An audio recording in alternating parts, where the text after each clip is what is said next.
ಓಂ ಶ್ರೀ ಗಣೇಶ ಶಾರದಾ ಗುರುಭ್ಯೋ ನಮಃ. ಹರಿ ಓಂ. ನಮಃ ಶಿವಾಯ. ನಮಸ್ಕಾರ. ನಾನು ಶ್ರೀಮತಿ ಸುಗುಣ, ಜ್ಯೋತಿಷ್ಯ ವಿದ್ವಾನ್ ಆಚಾರ್ಯ. ಆಗಸ್ಟ್ ಮಾಸದಲ್ಲಿ ಗ್ರಹಗಳ ಪ್ರಭಾವ ಗೋಚಾರದಲ್ಲಿ 12 ರಾಶಿಗಳಿಗೆ ಯಾವ ರೀತಿ ಫಲಗಳನ್ನು ನೀಡ್ತವೆ ಅನ್ನೋದರ ಬಗ್ಗೆ ತಿಳಿಸ್ತಾ ಇದ್ದೀನಿ.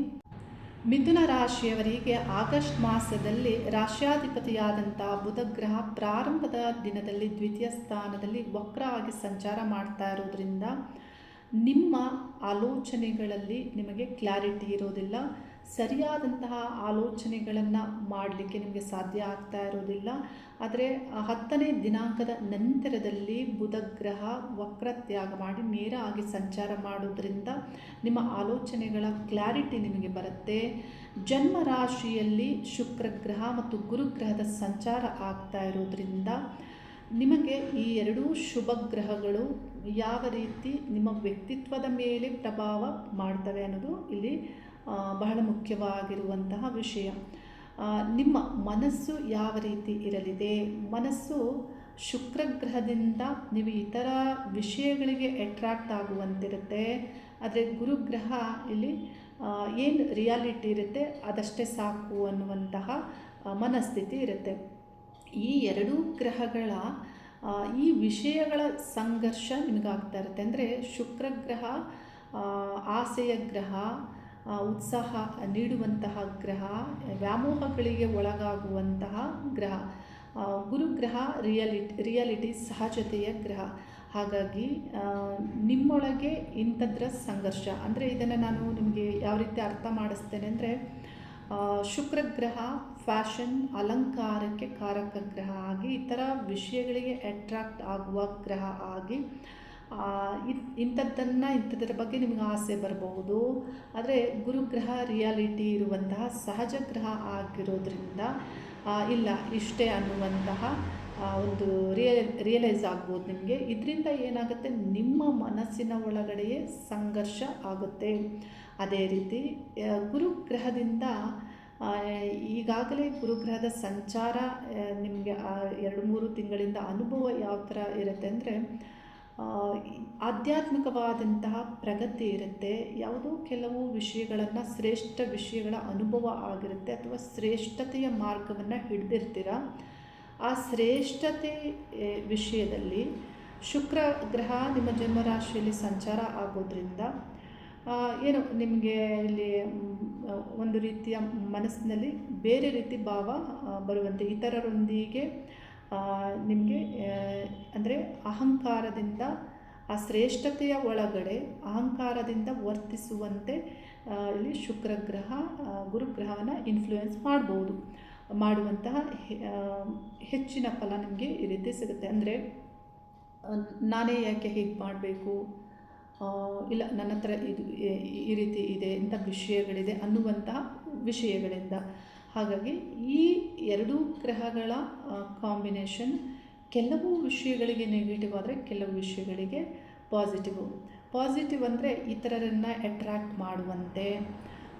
ಯಾವುದೋ ಒಂದು ಹುಡುಗ ಅಥವಾ ಹುಡುಗಿ ವಿವಾಹಕ್ಕೆ ನೋಡ್ತಾ ಇದ್ದೀರಾ ಅಂದರೆ ನೀವು ಅದರಲ್ಲಿ ಒಳ್ಳೆಯವರನ್ನು ಆಯ್ಕೆ ಮಾಡಿಕೊಳ್ಳುವಂತೆ, ಇತರರನ್ನು ಅಟ್ರ್ಯಾಕ್ಟ್ ಮಾಡುವಂತೆ, ಇಲ್ಲಿ ಒಳ್ಳೆ ಸಂಬಂಧ ಕನೆಕ್ಟ್ ಆಗುವಂತೆ ಈ ಗ್ರಹಗಳು ಪಾಸಿಟಿವ್ ನೀಡ್ತಾರೆ.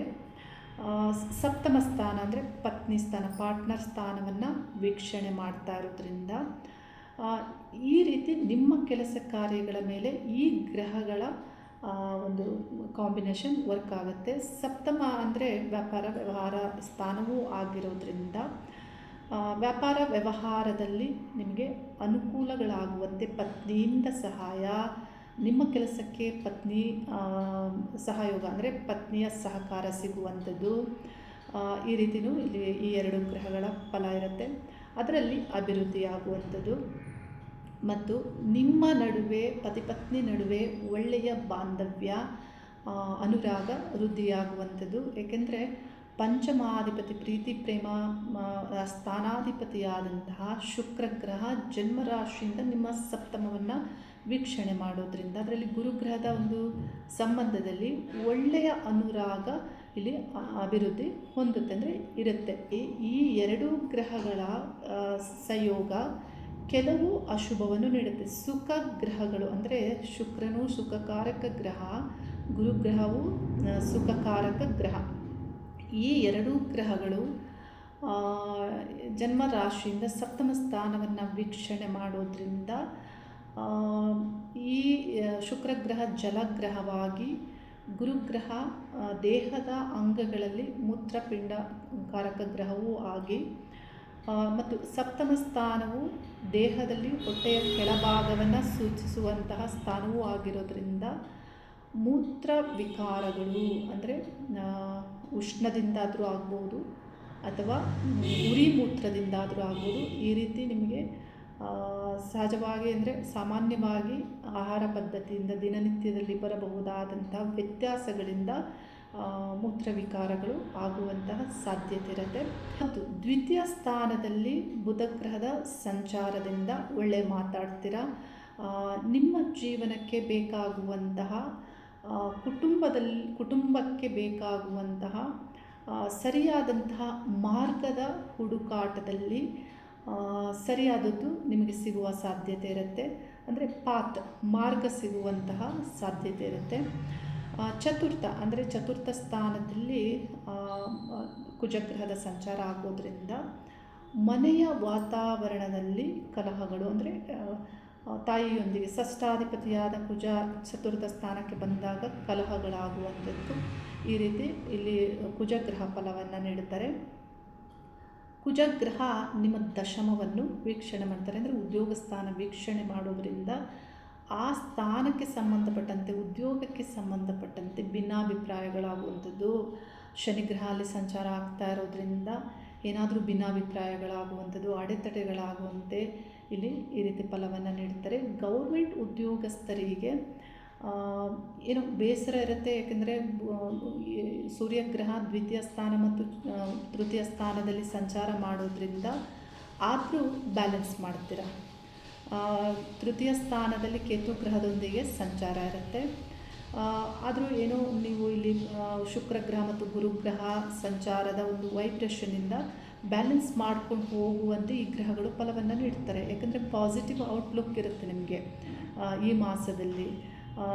ಹಾಗಾಗಿ ಒಳ್ಳೆ ಮಾತು, ಒಳ್ಳೆ ಇತರರನ್ನು ಅಟ್ರ್ಯಾಕ್ಟ್ ಮಾಡುವಂಥದ್ದು, ಇತರರಿಗೆ ಸರಿಯಾದ ರೀತಿಯಲ್ಲಿ ಅಪ್ರೋಚ್ ಮಾಡುವಂಥದ್ದು, ಸರಿಯಾದ ಜನರಿಗೆ ಕನೆಕ್ಟ್ ಆಗುವಂತೆ ಈ ಗ್ರಹಗಳು ಪಾಸಿಟಿವ್ ಫಲವನ್ನು ಶುಕ್ರ ಮತ್ತು ಗುರುಗ್ರಹಗಳು ನೀಡ್ತಾ ಇರ್ತಾರೆ. ಹಾಗಾಗಿ ಅಧಿಕಾರ ಯೋಗದಲ್ಲಿ ಇದ್ದವರಿಗೂ, ಗೌರ್ಮೆಂಟ್ ಉದ್ಯೋಗಸ್ಥರಿಗೂ ಅಡೆತಡೆಗಳಿದ್ದರೂ ಬ್ಯಾಲೆನ್ಸ್ ಮಾಡುವಂತೆ ಈ ಗ್ರಹಗಳ ಫಲಗಳಿರುತ್ತೆ. ಷಷ್ಠ ಸ್ಥಾನಾಧಿಪತಿಯಾದ ಕುಜಗ್ರಹ ಚತುರ್ಥ ಸ್ಥಾನದಿಂದ ಲಾಭಸ್ಥಾನದ ವೀಕ್ಷಣೆ ಮಾಡ್ತಾರೆ.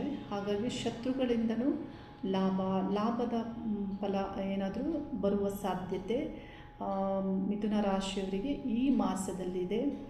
ಅವಕಾಶಗಳು ಬಂದಾಗ ಸರಿಯಾದಂತಹ ಆಲೋಚನೆಯನ್ನು ಮಾಡಿ ಮುಂದುವರಿಯುವುದಕ್ಕೆ ಇಲ್ಲಿ ಶುಕ್ರಗ್ರಹ ಪಂಚಮಾಧಿಪತಿಯಾಗಿ ಫಲವನ್ನು ನೀಡುತ್ತಾರೆ. ವಿದ್ಯಾರ್ಥಿಗಳಿಗೆ ಅಭಿವೃದ್ಧಿ, ಅಂದರೆ ಮಾತಿನಲ್ಲೇ ಆಗ್ಬೋದು, ಯಾವುದೇ ಒಂದು ವಿಷಯದಲ್ಲಾಗ್ಬೋದು, ನಿಮಗೆ ಯಾವುದೇ ಒಂದು ಎಕ್ಸಾಮ್ ಇರ್ಬೋದು, ಇದೆಲ್ಲ ವಿಷಯಗಳಲ್ಲಿಯೂ ಒಳ್ಳೆ ಫಲವನ್ನು ನೀವು ಪಡೆದುಕೊಳ್ತೀರಾ. ಹೈಯರ್ ಎಜುಕೇಷನ್ಗೆ ಸಂಬಂಧಪಟ್ಟಂತೆಯೂ ವಿದ್ಯಾರ್ಥಿಗಳಿಗೆ, ಮಿಥುನ ರಾಶಿಯ ವಿದ್ಯಾರ್ಥಿಗಳಿಗೆ ಸಮಸ್ಯೆಗಳಿಲ್ಲ. ಆದರೆ ನಿಮ್ಮ ವರ್ಕ್ ಪ್ಲೇಸಲ್ಲೇ ಅಡೆತಡೆಗಳು ಇರುತ್ತೆ. ಅದನ್ನು ಬ್ಯಾಲೆನ್ಸ್ ಮಾಡಿಕೊಂಡು ಹೋಗಬೇಕಾಗುತ್ತೆ. ಸರಿಯಾದಂತಹ ಆಲೋಚನೆಯನ್ನು ಮಾಡಿ ಮುಂದುವರಿಯುವಂತೆ ಆಗಲಿ ಅನ್ನುವಂತಹ ಪ್ರಾರ್ಥನೆಯೊಂದಿಗೆ ಮಿಥುನ ರಾಶಿಯವರಿಗೆ ಶುಭವಾಗಲಿ.